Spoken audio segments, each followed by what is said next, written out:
Sessão 4, então. Quero falar um pouco da origem do sacerdócio e a linha do tempo, como chegou até aqui. Gente, a origem, a história, se a gente for olhar o Antigo Testamento, a Antiga Aliança, nós desenhamos muito até agora, está falando da funcionalidade histórica dentro do serviço religioso que Deus tinha proposto para o povo de Israel. E a gente vê várias exortações bíblicas, inclusive Deus levantando profetas, apontando o dedo para sacerdotes corrompidos. A gente tem que entender que o sacerdócio foi corrompido desde o Éden. E ele veio corrompido até Jesus, que é o grande sacerdote que de uma vez por todas fez o sacrifício que Deus aceitou, que era ele mesmo. Mas precisamos entender a sua origem, o fundamento, de onde veio. Então, o que nós estamos falando até aqui, talvez seja o ofício, a função, o trabalho do sacerdote. Mas antes do ofício, antes do trabalho, existe uma natureza sacerdotal. E essa sempre foi a vontade de Deus. Não é simplesmente um trabalho, porque se a gente olhar pela ótica de um ofício, a gente cai na questão do trabalhar para Deus de novo. Vou trabalhar então como um sacerdote. Mas antes de trabalhar, tem a natureza que precisa ser sacerdotal. Você sabe que a nossa natureza é caída, certo? É de pecado. Mas Jesus tem uma natureza sacerdotal para cada um de nós. Então não é simplesmente um novo emprego, uma nova responsabilidade, mas é uma essência. É uma transformação que é de dentro para fora. Todo aquele trabalho litúrgico de um sacerdote do Antigo Testamento não passa de uma sombra, de uma projeção do que é um sacerdote hoje. Se a gente estudar, tudo aquilo tem um significado. Todo objeto tem um significado, todo sacrifício tem um significado. Tudo aquilo que era feito tinha um significado. Hebreus, estude Hebreus nos próximos dias. Eu acho que tem muita coisa que eu não consegui trazer aqui, que você vai ver encaixes dentro disso que a gente falou, se você ler o livro de Hebreus. Mas antes então do sacerdócio ser um trabalho litúrgico, porque a gente corre esse risco, de a gente falar de sacerdócio e a galera querer viver então só para a igreja ou dentro da igreja. E isso é um grande erro, porque a gente precisa falar da natureza desse ofício. Ele já foi estabelecido lá no Éden. Gênesis 2:15 fala assim: tomou, pois, o Senhor Deus ao homem e o colocou no jardim do Éden para o cultivar e o guardar. Essa é a Almeida revisada e atualizada. Peraí, a Trindade criou o ser humano, Adam. Se você for ver o original é Adam, é um ser humano. Depois, então ele fez uma auxiliadora, ele arrancou tudo que era da mulher de dentro do homem. Então a gente tem macho e fêmea. Ontem eu vi uma piada muito boa, né? Adão possessivo ia lá, Eva, né? Possessiva ia lá todo dia contar quantas costelas tinha Adão, para ver se Deus não criou mais uma. Mano, muito boa. Saiu da costela, né? Então, mas dito isso, Adão e Eva foram criados por Deus com um propósito. O primeiro deles, extensão da família. Façamos homem, eu citei isso ontem, um concílio entre Espírito Santo, Deus Pai, Deus Filho, Jesus, decidiram ampliar sua família e chamar de humanidade. Então ele não criou robô, ele já tinha anjo para servir ele, que é quase um robô, tipo, né? Faz a vontade que ele quer. Agora o homem é uma extensão da família dele. E ele plantou Adão e Eva dentro de um jardim que ele fez para eles. Ele criou um cenário e colocou a extensão da família. E a ordem foi cultivar e guardar aquele jardim. Amigos, presta atenção. Adão e Eva eram sacerdotes. Por quê? Eles tinham funções estabelecidas por Deus. Cultivar e guardar aquele jardim. Só que, para fazer isso, eles tinham que ouvir a Deus. Então, se a gente for olhar nessa perspectiva, todo sacerdote é um intercessor. Ele ouve uma vontade e executa essa vontade. Eles ouviram da parte do Senhor: cultivem e guardem. Uma instrução. Sacerdócio. Então eles começaram a reinar e cuidar de todo aquele lugar, cultivar aquele lugar, guardar aquele lugar. Então, um sacerdote intercessor, ele é um intermediador de duas realidades. Quando a gente fala que seja no céu como é, que seja na terra como é no céu, é um papel de intercessão. Eu ouço o céu e executo aqui.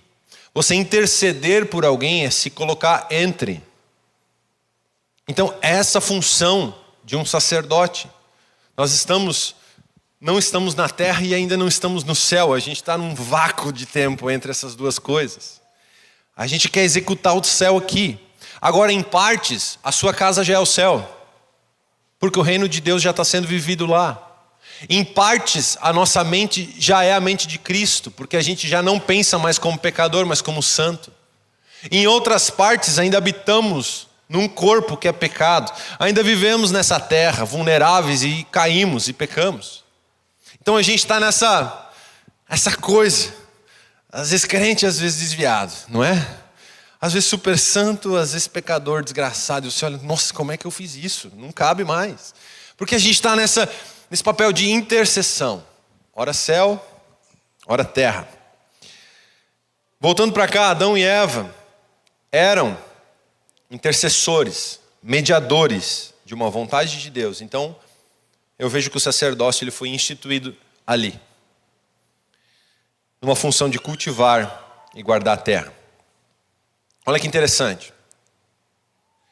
Gênesis 1:28 fala assim: Deus abençoou e lhes disse: sejam férteis e multipliquem-se, encham e subjuguem a terra, domine sobre os peixes do mar, sobre as aves do céu e sobre todos os animais que se movem pela terra. Adão e Eva, sacerdotes que Deus levantou sobre a terra, até então só os dois, tinham esse papel, esse mandamento com 5 funções aqui: frutificar, multiplicar, encher a terra, sujeitar a terra e governar, ou domínio sobre a terra. Entenda que à medida que a humanidade, Adão e Eva, cultivasse e guardasse o jardim, proporcionalmente, eles executavam esse mandamento. À medida que eles obedeciam a Deus, eles estavam construindo uma realidade aqui, que já existia aqui. No céu já tinha frutificação, no céu já tinha multiplicação, no céu já tinha governo, sujeição. Então você olha para tudo aquilo e executa aqui. Esse é o papel do sacerdote. Então vamos lá, você acha que no Éden tinha Eden Church? Parede preta, iluminação, som, louvor. Ô galera, vamos começar o culto. Aí Adão subia e Eva estava ali, meu marido. Como minha esposa fica assim, brincadeira. Eu fico quando você está no louvor, então fica a dica. Aí, cara, a congregação, a mais top das galáxias, cheia de bicho. Hipopótamo, girafa, mula, burro, ovelha. É mais ou menos as de hoje, gente. Não essa, as outras igrejas. Adão e Eva, um fazia o louvor, um fazia a pregação e as ovelhas. Bé. Então se você não fala aleluia, faz bé. Já ajuda. Mu. Faz qualquer coisa. É mais uma arca de Noé do que uma igreja. Você acha que tinha essa igreja no Éden? Mas peraí. Como Adão e Eva cultuavam o Senhor? Qual era o culto do sacerdote original? Você parou para pensar? Domingo à noite, como é que eles cultuavam a Deus? Qual era o GC? Qual era a escola que eles tinham? Consegue entender que eles eram os mediadores? Eles ouviam a Deus? Gente, muitas vezes um culto a gente está procurando intermediadores porque nós não estamos ouvindo a Deus. O que será que o pastor vai falar da parte de Deus nesse domingo? Meu amigo, você devia vir aqui sabendo o que eu vou falar porque eu estou ouvindo o Espírito e você também está. Se não for uma confirmação, a gente não está ouvindo a Deus. Agora Adão e Eva não tinham opção. Ou eram eles, ou era a mula. Preferia ser eles então. Onde eu quero chegar com isso? O cultuar a Deus não é um culto. Não é num momento aqui que a gente entra na igreja, liga o som e liga as luzes e começa uma adoração. Gente, o culto a Deus estava atrelado à responsabilidade, ao serviço que Deus deu para eles, cultivar e guardar o jardim. À medida que eles cultivavam e guardavam o jardim, eles estavam cultuando a Deus. O culto ao Senhor do sacerdote não é um momento, mas é um estilo de vida. Isso precisa mudar a sua realidade. O seu culto não acaba aqui, o seu culto é a sua vida. À medida que você cultiva e guarda o jardim que Deus confiou a você, a sua posição de autoridade, você está levantando um culto ao Senhor. Isso quebra essas paredes aqui chamada igreja, porque a igreja é chamados para fora, não é aqui. Eclésia é a tradução da palavra, é a palavra grega lá no Novo Testamento, e é chamados para fora. Faz sentido com isso aqui. À medida que a gente guarda, à medida que a gente cultiva, à medida que a gente governa, à medida que a gente multiplica, à medida que a gente frutifica, nós estamos prestando um culto ao Senhor. Isso muda tudo, gente. Você precisa entender que a responsabilidade sobre o seu jardim é o seu culto. A pergunta é, o que é o seu jardim? O meu jardim é essa igreja. O seu jardim talvez não seja essa igreja. O seu jardim pode ser a sua casa. Seu primeiro jardim é a sua casa. Seu primeiro jardim é você mesmo.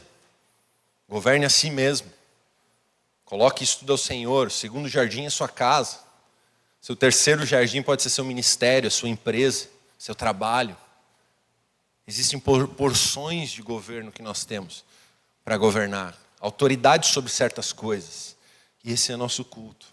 Um sacerdote entende que um culto não é isso aqui. Somente. O sacerdote entende que a sua vida é um culto ao Senhor. No Éden não existia, por isso que é bom e importante falar sobre a origem. No Éden não existia uma divisão entre sagrado e secular. Não, vou dar uma desviadinha, eu vou ali. Não, é tudo sagrado. Para um sacerdote tudo é sagrado. Para um sacerdote tudo é sagrado. Não pode tomar isso aqui, não pode comer isso aqui. Consagre ao Senhor que tudo é consagrado. Sai dessas noias. A música do mundo não pode. Consagra ao Senhor, desde que não esteja ofendendo ao Senhor, não tem problema. Você começa a misturar essas realidades. Você não fica alienado. Consegue entender? Um sacerdote não é alienado. Sabe o que induz alguém que não entende que a sua vida é um culto a ser falso? A indução. Indução? Tá certo, gente? Me ajuda? É um fingimento. Porque eu preciso, então, eu vou para o culto, então eu preciso me portar como um crente. Agora, se eu entendo que Deus está vendo o meu culto desde o momento que eu estou acordando, muda tudo. Peraí, eu preciso me portar, porque eu estou num culto. A minha vida é um culto ao Senhor. As pessoas estão vendo.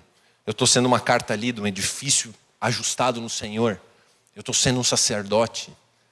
Pense você que as pessoas não estão olhando para você. Está todo mundo lendo quem você é. E à medida que eles leem você, eles precisam ler Cristo. Você precisa exalar o bom perfume de Cristo.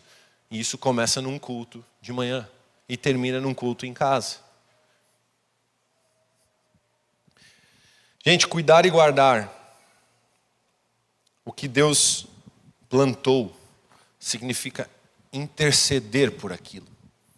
Intercessão na Bíblia pode ser traduzido por iluminar uma pessoa ou iluminar algo.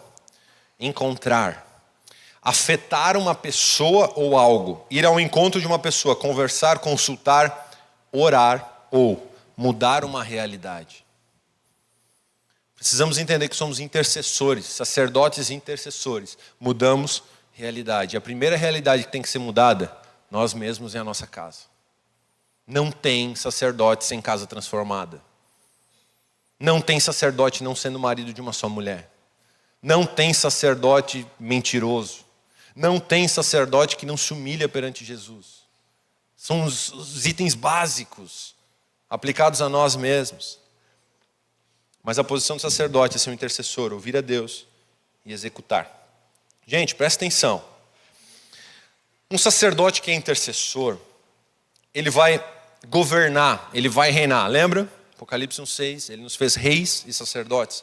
Sempre são essas duas coisas juntas. Então, o governo em um reinado que um homem e uma mulher têm sobre a terra, está totalmente, diretamente ligado e conectado com o seu sacerdócio. A ponto de que governar significa cultivar, guardar, interceder, mas para isso eu preciso ouvir o Senhor. Presta atenção, no Éden, esse relacionamento era muito tangível. Adão, Eva, pelado, que maravilha, né, gente? Vamos lá, casados, fiquem felizes. Sua casa tem que ser um Éden, aleluia. Uma conexão com a natureza, que eram só os dois, e a conexão com a própria divindade. Gênesis 3:8 fala: ao ouvirem a voz do Senhor seu Deus, que andava no jardim quando soprava o vento suave da tarde. Peraí, Deus faz o jardim, coloca sacerdotes, dá uma instrução, e todos os dias Deus pairava por lá, passava lá e falava com eles. Cara, é muito tangível isso. Isso não é um apontamento para o lugar secreto dos nossos dias? As misericórdias do Senhor não se renovam a cada manhã? As primícias da sua vida não deveriam ser o Senhor? Gente, isso é um apontamento para o que a gente vive hoje. É uma conexão muito profunda entre homem e mulher. O seu casamento é a coisa mais alta que tem, depois de você ter um relacionamento com Deus. Uma conexão profunda entre homem e mulher, por isso que está tão deturpado nesses dias o princípio familiar. Depois disso, a sua conexão com as pessoas, a ordem de governo que Deus estabeleceu sobre você. Mas antes disso tudo, a conexão com o Senhor, com Deus. Isso deveria ser mais tangível. Isso deveria ser mais praticado por cada um de nós. Existe um contato diário, uma proximidade, existia lá no Éden. E assim Deus quer que exista hoje. Deus, homem, natureza, tudo muito intenso. Não sai por aí abraçando árvore. Não tem nada a ver com isso. Mas a proposta original era essa conexão profunda. Agora a gente sabe que em Gênesis 3, isso muda. Gênesis 3 entra o pecado. Por que entrou o pecado? Vamos lá, gente, você estuda a Bíblia, você lê. Por que entrou o pecado? Desobediência. O homem não obedeceu a Deus. Então o pecado entra lá. E o homem é retirado do jardim. Quando ele sai do jardim, graças a Deus Jesus fez isso, porque ele nos privou de ficar eternamente naquela condição. Mas entenda que aquele relacionamento íntimo e profundo e denso que existia entre Adão, Eva e a sua divindade foi comprometido. Porque a partir de então o homem passa a ser pecado e Deus é santo. Essas duas coisas não misturam, é óleo e água. A partir de então a gente vê um monte de depravação, separação. Homem traindo mulher, mulher traindo homem. Então a conexão entre Adão e Eva já não existia mais tão profundamente. A ponto dos seus filhos, um matar o outro. Gente, passaram alguns anos, Caim mata Abel. Não demora muito, longe do que Deus estabeleceu. Mas a conexão com Deus também foi perdida. Resultado disso, o ímpio, aquele que não se reconciliou com Deus, não está debaixo do sacrifício de Jesus, ele é destituído de Deus. Isso quer dizer o quê? Sacerdócio corrompido. A conexão com o Senhor corrompida. Eu não consigo ouvir a Deus. Logo, a minha porção de governo e reinado é corrompida. Se eu não escuto a vontade soberana de Deus, eu não consigo executar o que Deus quer. O que eu vou executar se eu não ouvir o Senhor? O que o meu coração manda. E eu não preciso nem te dizer. do jeito que as coisas estão, né? Porque as pessoas estão fazendo o que elas querem. Casando com quem elas querem, tendo relação sexual com quem elas querem, vivendo o que elas querem, fazendo dos filhos o que elas querem. É governo corrompido, comprometido, porque não tem conexão com o Senhor, por causa do pecado. Terrível isso. Então, gente, subjugar e governar a terra, frutificar, multiplicar, todas as ordenanças que Deus deu a Adão e Eva são feitas fora de uma aliança. Pensa a bola de neve, sem conotação. Pensa a bola de neve que isso vai gerando. O pecado que vai gerando. Quando a essência está errada. Pensa você começar a frutificar, segundo a ordem que Deus estabeleceu para mim, de frutificar, fora do matrimônio, da comunhão de Adão e Eva. Então eu começo a frutificar com prostituta. Pensa o que acontece. E cara, e essas pessoas estão chegando na igreja. Aí você fala de princípio familiar, você fala que Deus é um bom pai, você fala de paternidade, você fala de lançar filhos. Mano de Deus. Sacerdócio corrompido, governo corrompido. Sacerdócio corrompido, a gente não consegue subjugar, a gente vira senhores feudais da terra. Não é mais paternal, é paternalismo. Então, gente, o domínio que o homem tem, e essa é a minha raiva, perdão, estou falando até o que eu não devia, mas às vezes essa é a minha ira, essa é a minha raiva contra os filhos da desobediência, contra esses que governam, que regem as coisas aqui na terra. Porque o sacerdócio deles está corrompido, então eles não ouvem ao Senhor, eles governam para eles mesmos. E quem sofre? Todos. Aí Deus manda a gente honrar e orar por essas autoridades. É a minha dificuldade. Gente, homens e mulheres tentados a governar segundo os seus próprios maus desejos, isso é um sacerdócio corrompido, isso é um governo corrompido, é um reinado sem sacerdócio. Agora, para os filhos de Deus, eu e você, que fomos reconectados ao Senhor através de Jesus, através da nova aliança, nós temos livre acesso ao Senhor. Nós temos um sacerdócio restabelecido. Gente, nós temos paz com Deus. Romanos fala isso. Nós temos paz novamente com o Senhor. Nós podemos ouvi-lo. Nós podemos consultá-lo. Nós podemos viver com Ele novamente. Como era no Éden, a gente novamente pode escutar Ele na viração do dia, no amanhecer, na tarde, na noite, qualquer hora. Você tem livre acesso. É esse acesso que a nova aliança deu. Então João 8,47 fala, quem é de Deus ouve as palavras de Deus. Nós podemos novamente ouvir. Nós podemos novamente se prostrar perante uma vontade do Senhor. E é isso que um sacerdote faz. Mateus 7,24 fala, todo aquele, pois que ouve estas minhas palavras e as pratica, será comparado a um homem prudente que construiu a sua casa sobre a rocha. Existe a possibilidade da gente governar da maneira certa se nós tivermos um sacerdócio alinhado. E não coube, e nós não pagamos, e nós não conseguimos restabelecer isso. Quem fez isso foi Jesus, pela sua graça. Ele abriu um novo e vivo caminho. Para os íntimos, os sacerdotes, existe a possibilidade de governar, para os íntimos. Existe a possibilidade de governar e reinar sem corrupção, porque o Senhor habita neles. Essa é a origem. E você entendeu que da origem o pecado entrou, foi destituído, e Jesus nos coloca de volta na origem. Então a gente encara isso como Deus restabeleceu o que a gente tinha perdido lá, por parte dele. Então nós voltamos a uma posição original. E com isso nós não temos só um ofício, mas uma natureza sacerdotal. O seu culto é a sua vida. Amém? Estou indo muito rápido? Sacerdócio em Israel, linha do tempo. Gente, recapitulando. Deus quer sempre habitar no meio do seu povo. como era no Éden. Ele faz questão de fazer lá no Êxodo, naquela história toda dos sacrifícios. Tabernáculo de Moisés eu já expliquei ontem. Êxodo 25:8. E farão para mim um santuário, para que eu possa habitar no meio deles. Nesse período, a gente tem o ofício do sacerdócio muito evidente. A organização, a estrutura, o serviço, o que eles tinham que fazer.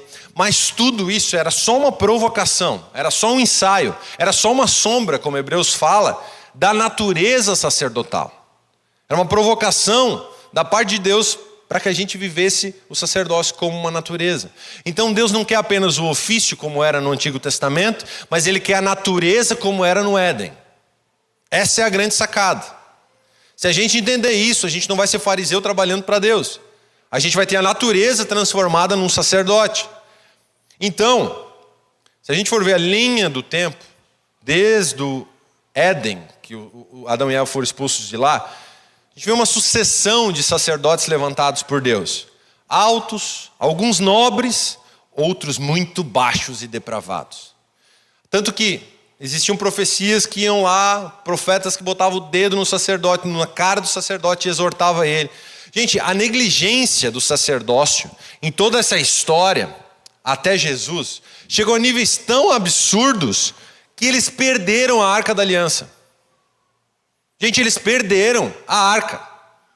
Tudo aquilo que a gente viu ontem, daquele templo, daquele tabernáculo, a exigência que tinha, a excelência que tinha, sacerdotes tão corrompidos que perderam a Arca, e perder a Arca é perder a presença do Senhor. Tudo que Deus queria era habitar no meio do povo, e o povo perdeu o Senhor. Parece hoje em dia. Hoje ainda é um pouco pior. Gente, os sacerdotes, eles deveriam ser um modelo. O povo de Israel era escolhido por Deus para ser uma nação modelo. Dentro do povo de Israel existia a tribo de Levi, os sacerdotes e os levitas, que eram modelo e referência não só para todas as nações, mas para o povo de Israel. Eles eram para ser referência, manifestando a imagem de Deus na terra. Gente, eles chegaram a práticas terríveis, como citado em 1 Samuel 2:11, homens malignos e não se importavam com o Senhor. A Bíblia fala isso de sacerdotes. Aí Davi foi levantado por Deus para trazer a arca de volta ao seu povo. Uma rápida linha do tempo. Tem muitos detalhes no meio disso. Mas ele foi levantado e ele faz um tabernáculo para Deus habitar. Aí ele manda buscar a arca. Lembra de Uzá, Aiô, que fazem um carrão novo para buscar a arca. E aí de repente Uzá bota a mão para aquela arca não cair e ele é fulminado, porque não é daquele jeito que tem que transportar a arca. Mas isso eu vou falar hoje à noite. Não perca o próximo capítulo. Arrasta aqui se você está assistindo. Arrasta depois, né? Agora não vai dar. Mas ele traz de volta a arca. Depois ele fica meio constrangido e fala: poxa, eu habito em palácios e Deus habita numa tenda. Eu vou fazer um templo. Aí Deus fala: não, você não vai fazer. As suas mãos são cheias de sangue. Você pode até fazer o projeto, mas quem vai executar é Salomão. E aí a gente vê Salomão executando o templo. A réplica está por aí, a cópia barata do Paraguai. Mas a original foi Salomão que fez. E aquele templo então era grande, muita riqueza. O de hoje é cópia barata, mas aquela época era riqueza para valer. Notável. O que era aquilo? Mais uma vez, Deus representando a sua glória e majestade no meio do seu povo, para toda a terra olhar para lá e falar: uau, o Deus deles é excelente. Mas depois disso, 2 Crônicas 36, a gente vai ver o povo recusando o confronto. A gente vai ver o povo recusando a correção de profetas. Eles caíram de novo, se depravaram de novo. A história de Israel é assim, ó, alto e baixo. E esse templo foi destruído. Então o povo todo é levado cativeiro. Eles são levados no cativeiro da Babilônia, eles ficam presos lá por muitos anos. E lá do meio depois sai um cara, Esdras, Neemias, e vão reconstruir os muros, vão reconstruir o templo. E assim a gente tem tudo isso.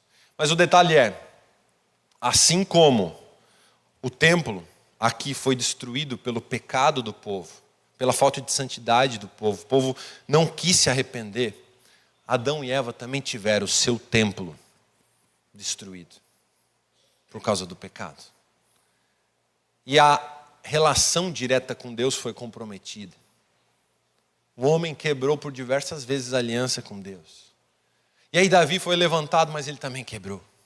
E aí Salomão foi levantado, mas ele também quebrou. É só você ler Lamentações. Então Israel sempre ficou nessa, vai, não vai, tem santidade, não tem santidade, tem modelo, não tem modelo. Terrível.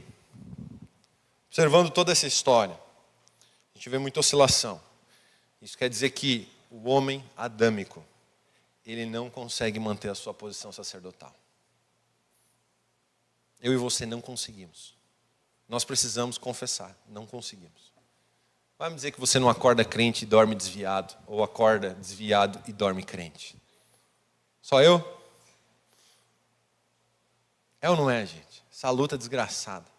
A gente não consegue guardar essa posição. Assim foi durante os 2000 anos do Antigo Testamento. Graças a Jesus, a gente tem um sacerdócio atual. Vamos lá. Vamos lá, alguém? Depois dessa introdução eu vou começar a conferência. A gente pode emendar os dois cultos? Sacerdócio de hoje. Sacerdócio em Cristo. 1 Pedro 2, do verso 4 ao 5. Gente, isso aqui é alto. À medida que se aproximam dele. Primeira possibilidade, nós podemos nos aproximar de Deus. À medida que nos aproximamos dele. Isso não era possível na antiga aliança. Isso é possível agora. A pedra viva, rejeitada pelos homens, mas escolhida por Deus e preciosa para ele. Verso 6. Vocês também estão sendo utilizados como pedras vivas na edificação de uma casa espiritual para serem sacerdócio santo, oferecendo sacrifícios espirituais aceitáveis a Deus por meio de Jesus Cristo. Gente, esse texto é tão nobre. Vamos lá, separa ele por partes. O acesso, a aproximação, está liberado. É só você se levantar aí. É só você botar um despertador e orar. É só você falar, uau, lembrei de Deus. E você entrou no Santo dos Santos. E você conectou com o Deus que habita em você. Cara, se aqueles sacerdotes do Antigo Testamento pudessem fazer isso, gente do céu. Mas nós podemos. Aí o texto fala que nós fazemos parte de uma edificação, de uma casa espiritual, para sermos sacerdócio santo. Além do acesso, Deus nos coloca como parte de uma casa que é espiritual, de uma família espiritual.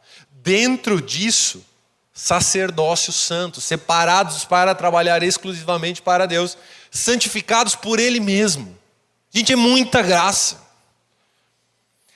Aí a terceira parte é sacrifícios espirituais aceitáveis a Deus. Não é mais holocausto, não é mais sacrifício de animal. São sacrifícios que nós fizemos, sacrifícios vivos, sacrifícios espirituais aceitáveis. Presta atenção, cara, mais um cara que foi sensacional. Davi, no Salmo 51, 17, ele falou assim: sacrifícios agradáveis a Deus é um espírito quebrantado, um coração quebrantado e contrito, não o desprezarás, ó Deus. Esse é um salmo que Davi está escrevendo depois dele ter pecado com Betseba. Mas Davi era um homem segundo o coração de Deus, então ele conseguiu ver na antiga aliança o que aconteceria na nova. E ele fala, ei, parem, pelo amor de Deus, sacrificar, porque eu já vejo o futuro. Jesus não quer mais esse sacrifício, ele quer um coração quebrantado. Essa é a oferta que a gente tem que entregar. Cara, pensa no profeta profetizando 1000 anos antes de acontecer. Por isso que ele era um homem segundo o coração de Deus. Deus não se agrada de sacrifícios de animais, Ele se agrada do nosso coração quebrantado. Ele não rejeita. Esses são sacrifícios espirituais aceitáveis a Deus. Sabe quem chega quebrantado? Sabe quem chega contrito? O pobre de espírito. Aquele que sabe que não pode sozinho. Aquele que é dependente do Senhor. O arregaçado pecador, eu e você. Que chegamos contrito para o Senhor e fala: Deus, eu não posso ser um sacerdote. Eu não consigo. O pecado ainda me vence. Eu ainda caí ontem. Eu não consigo. É esse coração que é um sacrifício aceitável a Deus. Porque é nessa fraqueza que o poder de Deus se aperfeiçoa. É esse sacrifício que Jesus quer dos sacerdotes nesses dias. É esse coração. Cara, Davi profetizou isso há muito tempo.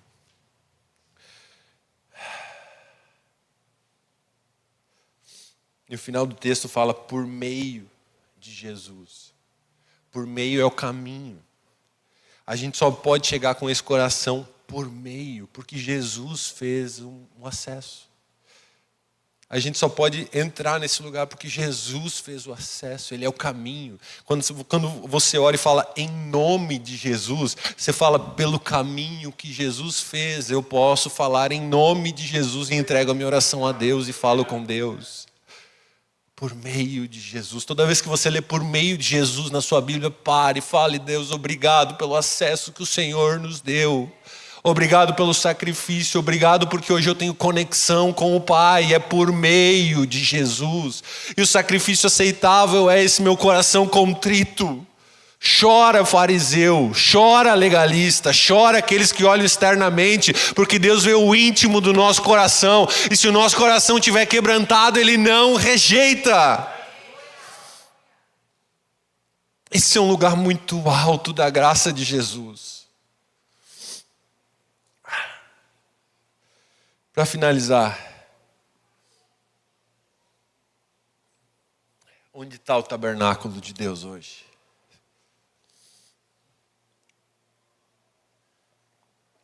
Será que a gente precisa ir para Israel? Falei ontem, né? Falei que eu entreguei o doce antes de terminar. Será que a gente precisa bater cabeça no Muro das Lamentações? Será que a gente precisa vestir como é que é o nome? Quipá? Alguns que tem careca até fica legal. Será?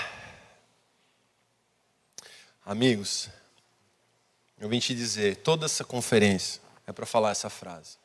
Você é morada de Deus. Deus sempre quis morar no meio do seu povo. Ele não se contentou em morar no meio, Ele mora dentro do seu povo. João 14, 23, Jesus respondeu: red lines, palavras vermelhas.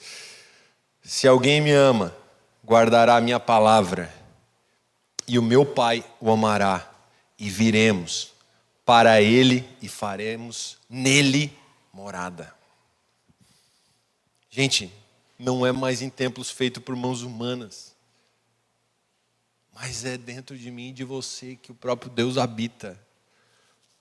1 Coríntios, capítulo 6, 19, fala assim: será que vocês não sabem que o corpo de vocês é santuário do Espírito Santo? Gente, esse texto nunca fez tanto sentido depois dessa conferência, não é verdade?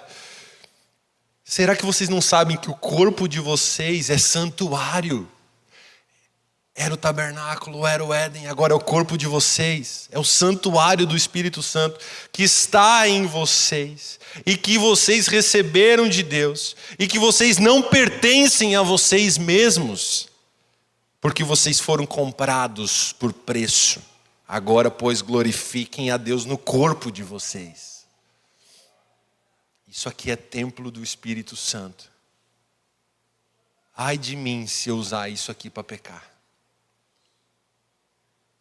Isso aqui teve um preço de sangue. Jesus deu a vida por causa disso aqui. Ai de mim se eu correr a passos largos para o pecado. Esse temor tem que nos possuir, gente.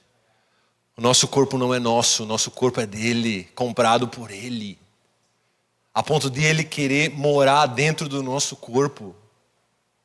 Gente, isso é muito nobre. Vamos lá, alguém. No Éden ele passeava no jardim.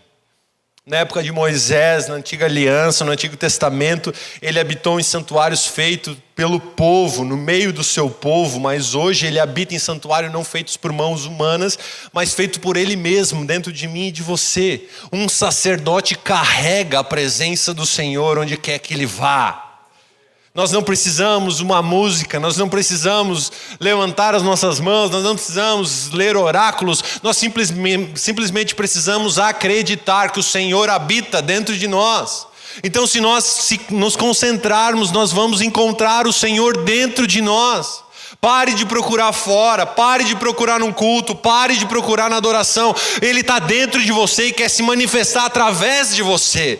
Um sacerdote sabe que porta a presença de Deus e não importa onde ele vá, o Senhor estará com ele. Cara, no vale da sombra da morte a gente tem proteção. Se os nossos olhos espirituais forem abertos, a gente vai ver cavalos de fogo ao nosso redor nos protegendo, anjos nos guardando. Meu Deus do céu! Nós somos nobres, servindo um rei que é nobre.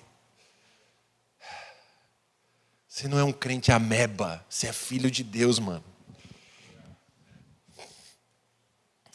Essa nova existência, a partir de Jesus, nos leva a conectar céu e terra.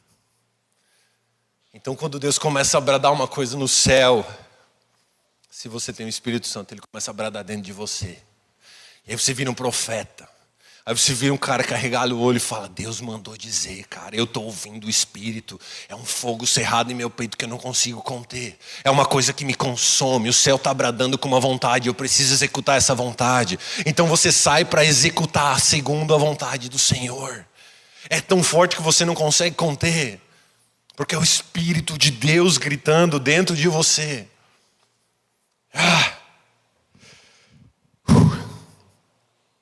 Meu Deus, eu quero te lançar para essa prática. Como? Tão simples. Mateus 6,33. Busquem, pois, em primeiro lugar, o reino de Deus e a sua justiça. Todas essas coisas serão acrescentadas a vocês. Mateus 6,6. Não pode faltar, né, gente? Mas quando você orar, vá para o seu quarto, feche a porta e ore ao seu pai que está em secreto. Então o seu pai que vem em secreto o recompensará. Gente, eu quero te provocar a exercitar o seu sacerdócio todos os dias pela manhã. Eu quero te provocar para entregar suas primícias ao Senhor. Uma das funções de um sacerdote era colocar lenha no altar daquele tabernáculo todos os dias na manhã. Aquele fogo continuamente tinha que queimar. Se eu traduzir isso para os nossos dias, é colocar lenha no altar todos os dias para esse fogo nunca apagar.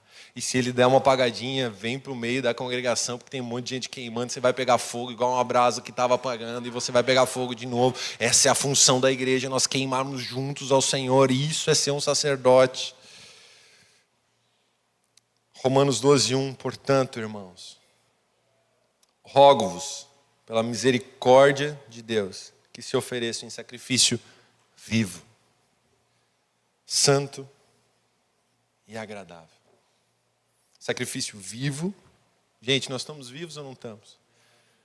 Porque precisa morrer o pecado, e a gente tem vida e vida em abundância em Deus. Santo, porque Ele nos santificou, uma vida de consagração. Vamos nos manter limpos porque fomos limpos por Ele. E agradável, que é um coração contrito. Termina falando esse versículo: este é o culto racional de vocês. Gente, por que eu estou falando tanta teoria aqui, tanta doutrina aqui? Essa é a nova razão. Essa é a nova metanoia. Se você entender isso, cara, ninguém te para, velho. Se você entender isso, você vai entender o outro texto, que as portas do inferno não prevalecerão contra a igreja. Se Deus está conosco, quem será contra nós? Você começa a entender, cara, e encarnar a presença do Senhor. E, mano de Deus, ninguém te segura. Hoje você pode tomar uma decisão. Ser um sacerdote que está sempre ao comando do Senhor. Se colocar disponível. Gente, respostas que o sacerdócio vai dar, ninguém pode te dar. O que o Senhor falar com você no secreto, ninguém pode te revelar. Existem novos ofícios que o Senhor quer estabelecer. Talvez novas empresas. E entenda que eu não quero trazer você só para viver uma esfera de culto aqui, o culto é lá fora. Existem novos negócios, novas empresas, novos ministérios, novas perspectivas. Existe uma coisa nova que Deus está fazendo. Sabe para quem que Ele vai revelar? Para aqueles que são os íntimos, para os sacerdotes desses dias. E não se esqueça que cada vez que Deus fazia uma coisa nova, Ele levantava artistas. Bezalel, artistas fizeram aquela tenda do encontro. Cara, Deus usa criatividade, Deus usa talentos, Deus usa tudo isso para estabelecer um novo dele na terra. Então, cara, seja ousado se você ouvir Jesus. É isso que a gente quer trazer com essa conferência. Aleluia. Eu me esforcei para ser o mais profundo possível e o mais aplicável possível. Mas ainda não acabou. Hoje à noite tem a última parte. Se você faltar, você não vai para o céu. Não, brincadeira. Mano, cuidado que a baleia vai te pegar, mano. Eu posso cantar outras músicas hoje à noite.